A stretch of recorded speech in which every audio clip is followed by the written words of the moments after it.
السائل يسأل عن شروط المسح على الخفين. طبعا المسح على الخفين مشروع، وهو من سنة النبي صلى الله عليه وسلم، وتواترت فيه الأحاديث المعنوية، يعني فعله النبي صلى الله عليه وسلم وأرشد إليه وأمر به. وأهل العلم التمسوا الشروط التي للمسح على الخفين. أكد هذه الشروط أن يلبسهما على طهارة، لأن النبي صلى الله عليه وسلم قال له المغيرة بن شعبة: دعهما فإني أدخلتهما طاهرتين، يعني كنت متوضئا. فلا بد أن يلبس الخفين على طهارة تامة، يكون قد غسل رجليه فيلبس الخفين أو الجوربين، فإذا انتقض الوضوء وتوضأ له أن يمسح عليهما. الأمر الثاني أن يكون في مدة المسح، فالمقيم له أن يمسح يوم وليلة، ويبدأ المسح من أول وضوء بعد الحدث.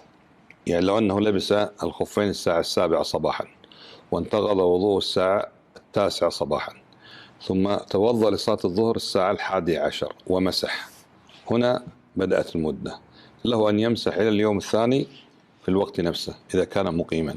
أما إذا كان مسافرا فيمسح 3 أيام بلياليها، يمسح 3 أيام بلياليها، هذا المسافر.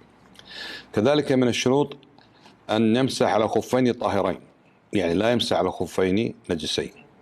كذلك من الشروط أن يمسح على خفين مباحين، فلا يجوز أن يمسح على خف مسروق أو خف مغصوب، هذا حرام ولا يصح حينئذ وضوءه. كذلك من الشروط أن يكون المسح في طهارة صغرى، يعني في الوضوء، فمن أصابته جنابة ما يجوز له أن يمسح الخفين، وإنما يغتسل غسلا كاملا، ينزع الخفين ويغتسل. لكن يجوز أن يخفف الجنابة فيتوضأ فيمسح الخفين.